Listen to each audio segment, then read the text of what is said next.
할렐루야. 오늘 금요 기도에 올라오신 여러분 환영하고 축복합니다. 인사 나누겠습니다. 잘 오셨습니다. 말씀의 힘을 얻으십시오. 예, 오늘 이제 에스더 말씀을 우리가 함께 나누게 되었습니다. 딸 가진 부모가 있으면 사모님 하나만 좀 더 주면 좋을 것 같아요. 혹시 또 조금 세면 제가 또 말씀드릴게요. 예, 조금 더운 것 같아요.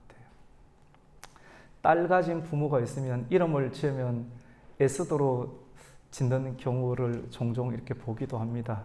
왜냐 성경 속에 나와 있는 여성들 중에서 참 아름답고 또 최고의 위치 가운데 있으면서도 사명을 잘 감당하고 또 용기 있는 여성의 대표적인 인물이 에스더라라고 말을 할 수가 있습니다.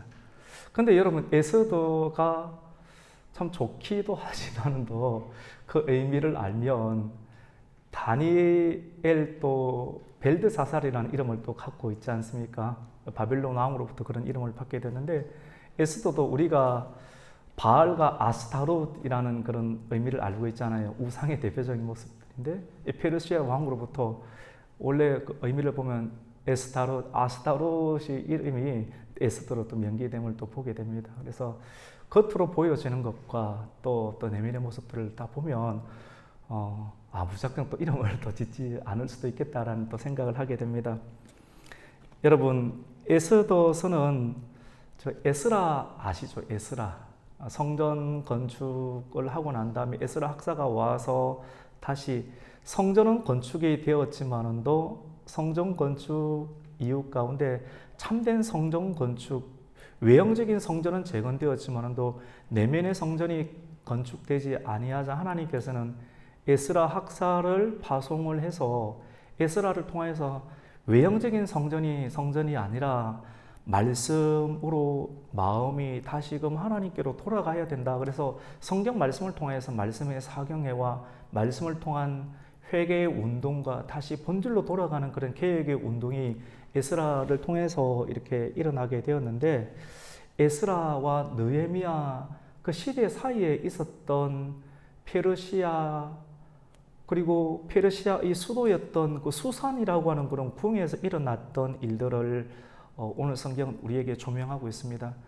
바벨론으로 이스라엘 백성들이 70년 동안 포로 생활을 하고 난 이후 가운데 하나님께서 원래 본국으로 돌아가라라고 해서 본국으로 돌아가서 성전을 건축해야 하는데, 소수의 인원만이 이 일들에 참여하게 되고 하나님의 말씀을 그대로 듣지 아니하고 끝까지 이 바벨론 이웃 땅, 이 페르시아 땅 가운데 남아있는 사람들 가운데 하나님의 섭리가 있습니다. 너희는 본국으로 돌아가야 돼. 하나님의 성전을 이루어야 돼. 각자에게 사명이 있어요. 우리는 로마 주일 저녁 예배를 통하여서 로마서 말씀을 우리가 함께 나아가고 있는데 우리가 돌아오는 주일에는 또 로마서 11장을 우리가 들어가게 되잖아요.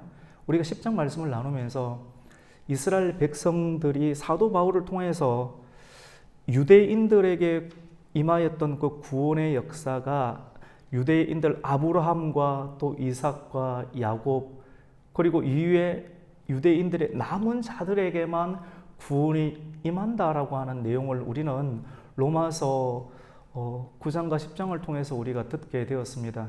그리고 11장에 들어가게 되면 굉장히 유명한 내용이 나오죠. 유대인의 남은 자와 그리고 이방인의 충만한 수가 찬다. 하나님의 구원 계획은 유대인의 남은 자들과 유대인들이 복음을 듣지 않았기 때문에 그 기회가 이방인에게 사도 바울을 통해서 선교의 기회로 넘어가게 되었죠. 그래서 사도 바울을 통해서 복음이 전파되는 이방인의 충만한 수가 이루어지는 그 시점 가운데 예수 그리스도의 재림과 구원이 완성되는 시점이 이루어지게 될 거예요. 우리 주변에 일어나는 모든 역사는 전쟁, 또 여러 가지 약탈, 그리고 세계 공황의 상태, 이런 부분들이 우리에게는 끔찍한 일로 다가오기도 하지만도 이런 모든 것들이 하나님의 분명한 계획과 섭리 가운데 진행되고 있음을 우리는 반드시 기억을 해야 됩니다. 유대인들의 사명은 본국으로 돌아가는 것입니다. 본국으로 돌아가는 것이고 남은 이후의 세계 가운데 본국으로 돌아가서 본국으로 돌아가는 흩어진 이스라엘 백성들, 오늘 본문에도 본국으로 돌아가서 성전을 건축하라, 하나님의 성전을 건축하라 라고 하는 그런 말씀을 들었지만도 그 말씀에 대해서 순응하지 아니하였던 이 바빌론 땅, 페르시아 땅에 남아 있었던 그 사람들에게도 펼쳐지는 하나님의 섭리의 모습을 에스더를 통해서, 에스더서를 통해서 우리에게 보여주는 내용의 장이 오늘 본문의 말씀이라고 볼 수 있습니다.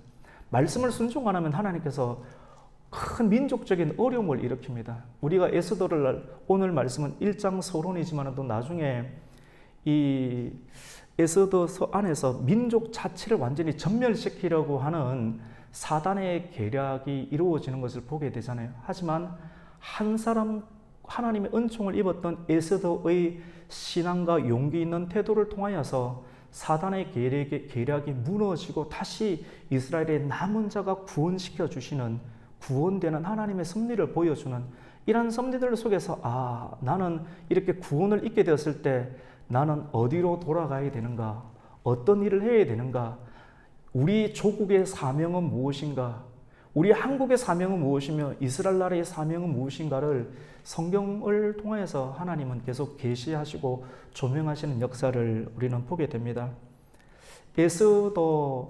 우리가 에스더가 아직은 출현하지 않았는데 오늘 에스더서 1장 말씀 가운데 보면 그때 페르시아 바벨론 왕을 무너뜨렸던 페르시아 왕의 이름을 소개를 하고 있는데 아하수에로 왕이라고 합니다. 조금 우리가 거슬러 올라가 보면 바벨론을 무너뜨렸던 왕은 페르시아의 어떤 왕입니까? 고레스 왕이죠. 성경에 나오는 고레스 왕이고, 성경에는 나오지 않지만 고레스 왕 다음에 캄비세스라고 하는 그런 왕이 있습니다. 캄비세스. 그 다음에 또 성경에는 나오는데 다리오 왕이 있고요. 다리오 왕 다음에 아하수에로 왕이 있습니다. 고레스가 있고 캄비세스가 있고 다리오 왕 때 성전 건축을 이렇게 할 수 있도록 보내어 주었고, 그때 스룹바벨이 파송이 되어서 성전을 건축하게 되었죠. 성전 건축 이유 가운데 아하수에로 왕 때 그의 다리오 왕의 아들이, 같이 봅시다. 아하수에로, 오늘 성경 본문에 나오는 아하수에로 왕인데 아하수에로 왕이 오늘 본문에 드러나게 됩니다. 1절 말씀 가운데 보면 이 일은 아하수에로 왕 때 있었던 일이니, 아하수에로 페르시아 그 대왕은 굉장히 넓은 제국을 통치하게 되었는데 오늘 성경에서 드러내는 제국의 범위는 인도에서부터 인도를 힌두교로 하잖아요. 인더스강, 인도에서부터 구스는 여러분 우리 지난 주일날 어디로 알고 있습니까? 에디오피아죠. 그래서 인도에서부터 아프리카 북부의 에디오피아까지 이르는 굉장히 넓은 광대한 지역을 아하수에로 왕이 다스리게 되었죠.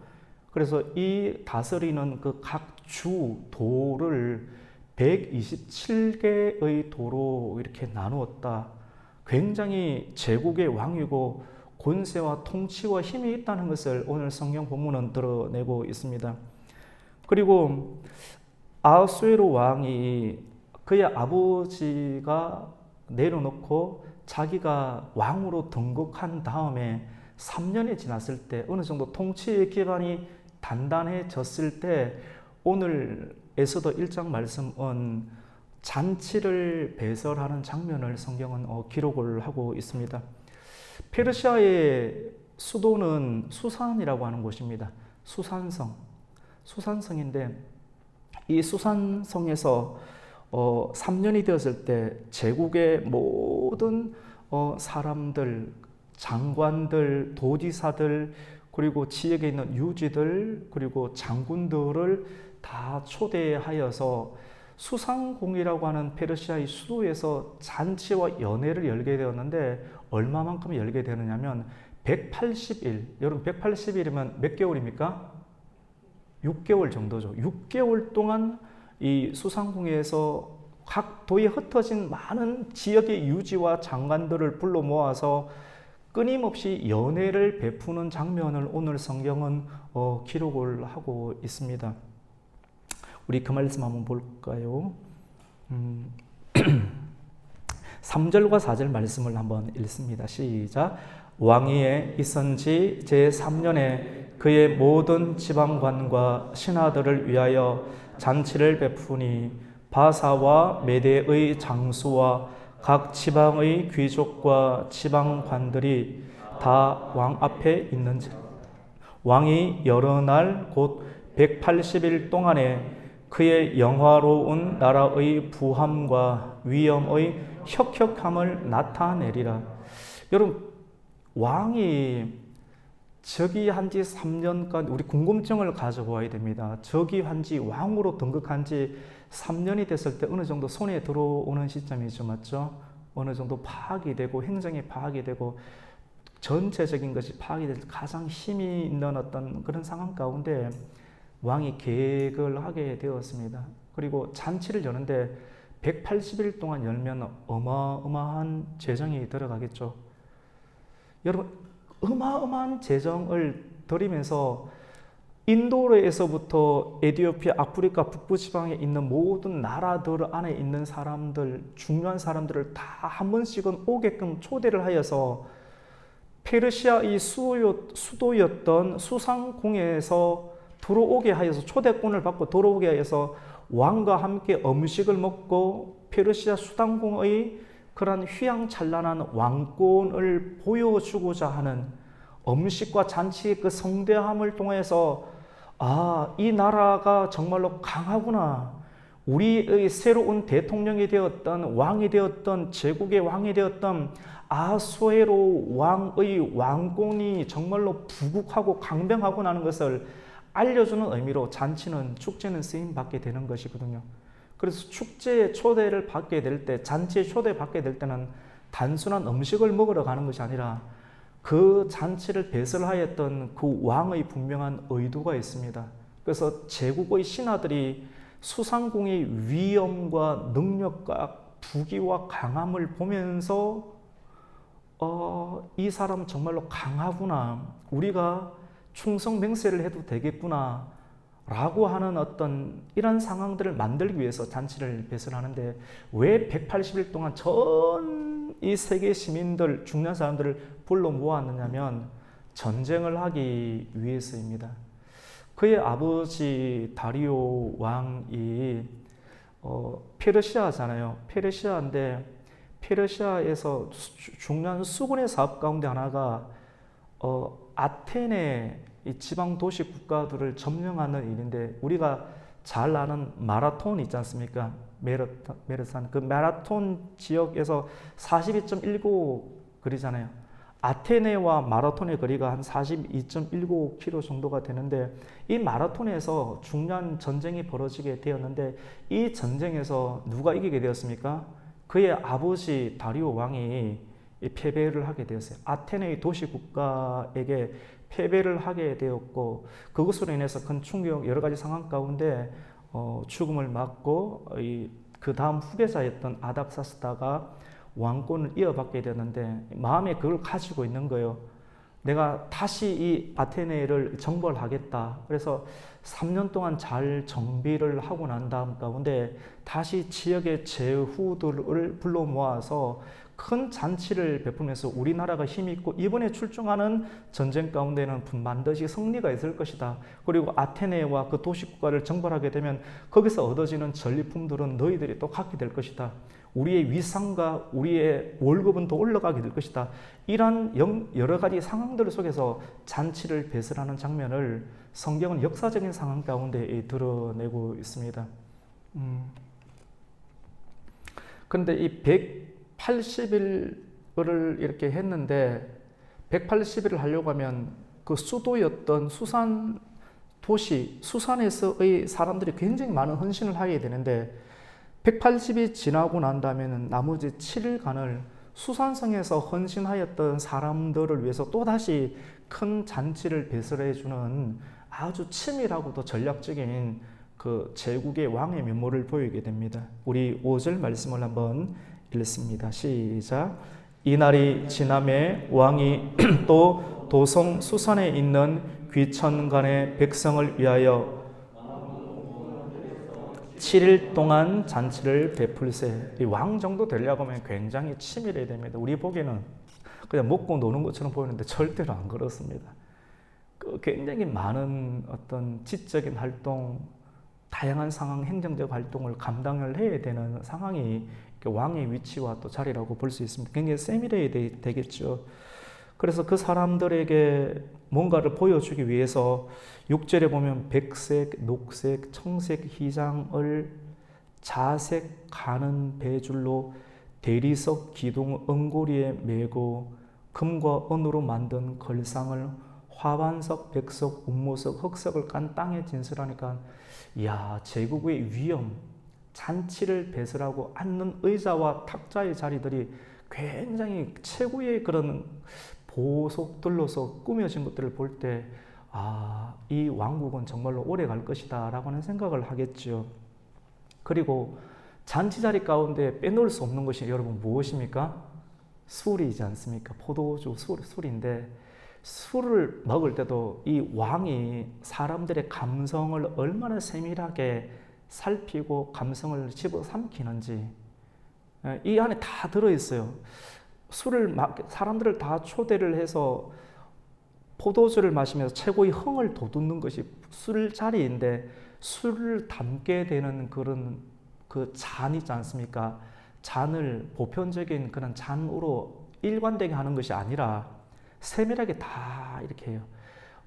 각각의 모양이 다른 잔을 다 돌리는 거예요. 이 말이 뭐냐면 우리 페르시아 제국은 이미 세계 제1의 제국이다. 우리의 목속 국가들에게서 얻어왔던 전리품들, 각지의 전리품들을 술잔으로 보여주면서 여전히 우리의 힘이 건재하다는 것을 보여주는 형식으로 술잔을 배치하는 것을 보게 됩니다. 우리 7절 말씀을 한번 읽겠습니다. 시작. 금잔으로 마시게 하니 잔의 모양이 각기 다르고 왕이 풍부하였으므로 어주가 한이 없으며 왕의 힘은 어떻게 보면 끊임없이 포도주를 제공하는 거거든요. 우리가 요한복음 말씀 가운데도 보면 물이 변하여 포도주가 된 요한복음 2장 말씀 가운데 처음에는 사람들이 우리 잔치의 건재함을 보여주기 위해서 처음에는 극산품 포도주를 내지만 어느 정도 사람이 취기가 오르게 되면 굉장히 질이 낮은 포도주를 내게 되는데 사람들이 너무 많이 와서 그 잔치에 쓰이는 포도주가 다 떨어졌을 때 이 연회장은 굉장히 충격의 가운데 휩싸일 수 있겠죠. 그때 예수님이 나타나셔서 돌 항아리에다가 물을 가득 채우고 예수님 말씀대로 시킨 대로 하니까 물이 변하여 뭐가 됩니까? 포도주가 되었는데 이 사실을 아는 사람이 연회장과 물을 그대로 순종하였던 하인들만 알고 있는 거예요. 사람들은 여전히 당신이 건재하구나. 술을 지속적으로 제공하는 것은 그 나라의 국력을 상징하게 되는 거거든요. 고대시대 가운데. 왜냐하면 포도주는 웬만한 음식보다는 훨씬 월등히 비싼 것이거든요. 강력한 재정이 투자가 되어서 사람들의 흥을 돋구는데 재정이 이렇게 뒷받침된다. 끊임없이 먹어도 이 좋은 술을 충분히 제공할 수 있다라고 하는 신뢰를 아하수에로 왕은 주는 거예요. 근데 그 포도주와 함께 오늘 7절의 말씀과 같이 일반 잔이 아니라 어떤 잔입니까? 금잔으로 마시게 하고 잔의 모양이 어떻습니까, 여러분? 각기 다르다라고 표현합니다. 다른 나라에서 다 가지고 왔다는 거예요. 그러니까 충분히 우리나라가 건재하다는 것을 보여주는 것입니다. 이런 상황 가운데 이 아하수에로 왕은 187일 동안 잔치를 베풀게 되고 금잔으로 마시게 되었습니다. 우리가 이 말씀 보면서 바벨론이 멸망하였던 마지막 왕 벨사살 왕이 바벨론의 제국 안에 포함되어 있던 유대 예루살렘 성전에서 빼앗아 왔던 뭡니까 여러분? 성전에 쓰이는 중요한 하나님께 드리는 그릇을 가지고 와라. 자기 힘을 과시하는 거거든요. 내가 저 예루살렘, 저 거룩한 예루살렘도 내 손 안에 있다는 것을 보여주기 위해서 어느 정도 취기에 걸렸을 때 함부로 손대면 안 되는 걸 아는데 그것을 가지고 와서 그 자리에 있는 많은 사람들에게 왕권의 위엄을 보여주기 위해서 그 술잔에 술을 따르면서 술을 마시게 하면서 자기가 왕이다, 내가 하나님이라는 것을 보여주는 거예요. 하나님께 드리는 선물, 내가 마음껏 설 수 있는 그 위치 가운데 내가 왕이라는 것을 보여주는 장면. 그럴 때 이렇게 술에 빠지게 되고 하나님을 무시하게 될 때 하나님께서 주시는 권위를, 모든 권세와 권위는 하나님으로부터 오는데 그 권위를 하나님께서 무작정 안 참으십니다. 하나님의 사람에게도 주기도 하고 하나님의 사람이 아닌 사람에게도 주기도 하는데 그 권위를 합당하게 쓰지 아니할 때는 하나님께서 적절하게 참으시다가 나중에는 심판하시는 때가 있거든요. 하나님의 도를 넘어서 버릴 때는 하나님이 심판하셔서 그 벨사살은 그날 이렇게 죽게 되고 페르시아 고레스 왕에 의해서 나라가 뒤바뀌는 그런 역사. 한 번 잔치를 통하여서 그날이 마지막이 되는, 잔치가 죽음이 되는 그런 경우들을 우리는 역사의 현장 가운데서 가끔씩 보기도 합니다. 그날 굉장히 자기 마음대로 취해 있는 상황, 자기의 이름을 드러내고 자기 왕권을 드러내고 하나님의 전쟁이 아닌 자기 자신의 복수의 전쟁을 하려고 하나님께서 주신 고난을 막 사용하던 아하수에로 왕은 나중에 급기야 오늘 본문을 통해서 어떤 일들을 선택하게 되느냐면, 남성들만 일반적으로 참여하는 그런 잔치 가운데 자기 왕후를 초대하는 겁니다. 자랑하고 싶은 거예요. 지금까지 180일이라고 하는 187일이라고 하는 그런 엄청난 시간들을 마음껏 잔치하는 데 사용하고 그의 부와 권세를 마음껏 자기의 영광을 위해서 사용하는 그런 아하수에로 왕, 나중에는 급기야 자기 왕후를 술자리 가운데 불러서 나에게 이런 아름다운 여자까지 있다는 것을 주변에 있는 많은 사람들에게 자랑하고 과시하는 모습들을 드러내게 됩니다. 그래서 이 왕후를 초대하기 위해서 왕후의 이름 와스드인데요. 와스드인데 한 어전 4시 한 7명 정도를 이렇게 보냅니다. 보내서 왕후를 초대하게끔 합니다. 우리 10절 말씀 한번 읽습니다. 같이 읽습니다. 시작. 제7일에 왕이 추홍이 일어나서 어전 4시 무후만과 비스다와 하르보나와 빅다와 아박다와 세달과 가르가스 7사람을 명령하여 왕후 와스디를 청하여 왕후의 관을 정죄하고 왕 앞으로 나오게 하여 그의 아리따움을 뭇 백성과 지방관들에게 보이게 하라 하니 이는 왕후의 용모가 보기에 좋음이라. 여러분, 지금 이런 모습들을 통해서 우리는 그냥 멍하게 들으면 대단하다, 왕은 저렇구나, 우리 왕이 되고 싶은 마음이 참 많겠죠. 그런데 왕이 되었을 때, 지도자가 되었을 때 지도자의 권세를 자기의 명예와 가시욕으로 그것을 발산하고 사용하게 될 때 어떤 상황이 일어나게 되는가? 다 자기 자랑이지 않습니까? 성도는 누구만을 자랑을 해야 됩니까?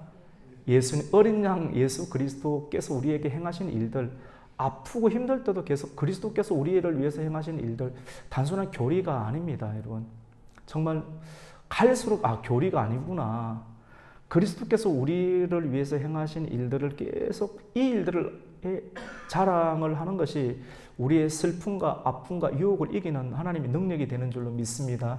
그런데 이 왕은 그렇게 하지 아니하였죠. 자기의 권세와 부귀와 명예를 자랑하고 나중에는 나에게 이런 여성까지 있다, 왕의 아름다움도 내 손 안에 있다는 것을 자기 과시를 위해서 왕의 그런 법령들을까지 깨버리면서, 사실은 남성들 앞에서 여성들, 왕후도 이런 여러 가지 제국의 법 조항 가운데 여성들과 함께 잔치를 만드는 상황이 있는데 그냥 쉽게 올라서 이 법을 무시한 채 왕후를 불러들이라 이러니까 이것은 법도에 맞지도 않는 일인데, 그러니까 왕후는 그렇게 할 수 없다라고 하는 거죠. 사람이 나중에 자기의 과시와 교만 가운데 있고 술에 빠져 살게 되는 상황 가운데 있으면 법을 어기게 됩니다. 에스더의 중요한 내용은 에스더에서는 잔치가 10번 정도 나옵니다. 잔치, 축제. 그리고 법령이란 말이 나옵니다. 진정한 잔치는 무엇인가? 그리고 이 법을 어기게 되었을 때 어떤 일이 일어나게 되는가? 잔치 끝날 7일째 끝날 항상 마지막 때 이런 일이 일어나게 되죠. 이럴 때 사고가 터지게 됩니다. 아내는 그렇게 오지 못한다라고, 왕후는 그렇게 할 수 없다라고 정상적으로 이야기를 하게 되는 것이죠. 이것에 의해서 왕은 자존심이 상하게 되고 자기 위엄이 땅에 떨어졌다는 생각 때문에 나중에 와스디를 어떻게 됩니까? 회의를 거쳐가지고 재해 부리는 일들을 나타나게 되고 한 왕후가 끝이 나게 되는 것이죠. 무엇 때문에? 자기 과시욕 때문에. 왜 왕후가 올 수 없는지 이야기를 듣지 아니하고 자기 기분에 의해서 모든 권력들을 사용하게 될 때 굉장히 위험한 통치를 벌이게 됨을 우리는 보게 됩니다. 왕후가 오지 못한다라고 하니까 오늘 우리가 12절까지 읽었는데 그 왕의 마음의 상태가 어떻게까지 변하는지를 우리 마지막 12절을 한번 읽겠습니다. 시작. 그러나 왕후 와스디는 내시가 전하는 왕명을 따르기를 싫어하니 왕이 진노하여 마음속이 불붙는 듯 하더라. 아멘. 말씀의 법을 따르면 은혜의 불이, 성령의 불이, 말씀의 불이 붙는 줄로 믿습니다. 근데 말씀의 법이 아니라 그 법을 깨어버리고 술에 도취되어서 자기 권력과 자기 지위를 과시하는 형식으로 살아가게 될 때 마음의 분노를 주체하지 못하는 상태를 오늘 마지막 12절은 드러내고 있습니다. 여러분, 오늘은 금요 기도회입니다. 많은 사람들이 금요일날 불금이라고 그러죠. 여러분, 불금 한번 해보셨습니까? 매스컴 이렇게 보면 디스코, 요즘 디스코장이 있습니까? 저 옛날 학교 다닐 때 디스코, 제가 아는 게 그게밖에 디스코텍 이런데 이렇게 콜라텍 이런 게 있었는 것 같아요. 가보지는 않았습니다. 제가 대학교 때 처음에 한번 우리 대학 들어가면 축제한다고 이렇게 한번 들어가 보죠. 들어갔는데 근데 이런 불금 너무 힘들었으니까 월요일부터 금요일까지 힘들었으니까 좀 마시자, 술자리 가고 짜잔 부딪히고 또 노래하고 술 먹고 노래하면 그 다음부터는 어떻게 될지 어떻게 알 수가 있습니까? 1차 가고 2차 가고 3차 가고 네 집인지 내 집인지 알 수 없는 상태로 이렇게, 왜냐하면 삶이 너무 힘들어서 내가 정신을 차리는 것이 너무 힘든 거예요. 그래서 정신을 내 스스로 잊어버린 상태를 우리가 한 번씩 갖고 싶은 거예요. 그래서 술에 빠지는 거예요. 술에 빠지기도 하고 어떤 쾌락이나 이런 빠지고, 왜냐하면 내가 정신을 차린 상태에서 내가 버텨내야 될 짐들이 너무나도 무겁고 힘들어서 가끔씩 정신을 잃고 싶은 마음이 있기 때문에 술자리는 예나 지금이나 늘 우리에게 유혹으로 다가온다고 볼 수 있습니다. 그리고 금요일이지 않습니까? 근데 이러한 금요일 가운데 잔치, 예수와 말씀이 없는 잔치는 항상 마지막 단계 제7일에 여성을 부르고 못 온다고 하고, 또 그랬을 때 어떻게 됩니까? 마음이 분노로 불일 듯 일어나는 아수에로 왕의 모습을 우리에게 상기시켜 줍니다. 하지만 여러분, 금요일날 어렵고 힘든 상황이 있지만도 성도는 세상 사람들과 똑같은 삶을 사는 것이 아니라 구별된 삶을 살아야 하고, 또 구별된 삶은 육체의 정욕이 우리에게도 여전히 이렇게 노출되어 있는 상황이 있지만도 말씀과 기도를 통해서 표대를 정하고 그것을 변화시키고 또 하나님의 뜻을 위해서 영적인 일을 도모하면서 나아갈 때 우리의 삶은 온전한 삶과 또 삶의 의미가 만들어지게 되고 우리 자신과 우리 후손들이 올바른 길을 갈 수 있는 어떤 표대를 우리는 제시할 수 있게 될 것입니다. 오늘 말씀의 제목은 무엇입니까? 위험한 잔치죠. 위험한 잔치는 무엇입니까? 좋은 금과 술, 모든 특별한 잔치들이 다 제공되지만도 말씀이 그 자리에 주인되지 않는 곳, 예수 그리스도가 없는 잔치는 여기 안 가면 괜히 속상하고 내 존재감이 없는 것처럼 보여지기도 하지만 또 결국은 모든 것이 깨어져 버리게 하는 것이 세상의 잔치라고 볼 수가 있습니다. 우리가 오늘 말씀을 통해서 위험한 잔치는 우리가 배설하지도 말고, 그리고 그 위험한 잔치에 우리가 들어가지도 말고, 예수님과 함께하는 그런 어떤 잔치, 그 축제, 요한복음 우리 2장에 나오는 가나의 혼인잔치도 그리스도가 없는 혼인잔치는 나중에는 깨어지는 거예요. 그래서 그리스도가 들어감으로 깨어지지 아니하고 다시 은혜의 포도주가 계속해서 넘쳐나는 것을 우리에게 상기시켜주는 중요한 기적의 장면이죠. 값없이 포도주를 주겠다. 생명의 그리스도의 피를 마시는 곳으로 우리가 들어가고 또 그 피를 우리가 마시게 될 때 은혜를 알게 되고 은혜를 갚게 되고 은혜를 유지하게 되고 은혜로 살아가게 될 것입니다. 오늘 말씀을 통하여서 우리는 위험한 잔치에 들어가지 말고 거룩한 새 예루살렘, 어린 양의 혼인잔치를 우리가 성령의 표대로 삼고 그 성전을 향해서 우리가 끝까지 한 걸음 한 걸음 함께 달려갈 수 있는 저와 우리 성도님들이 되었으면 좋겠습니다. 이러한 은혜가 여러분에게 있기를 예수님의 이름으로 축원합니다. 아멘.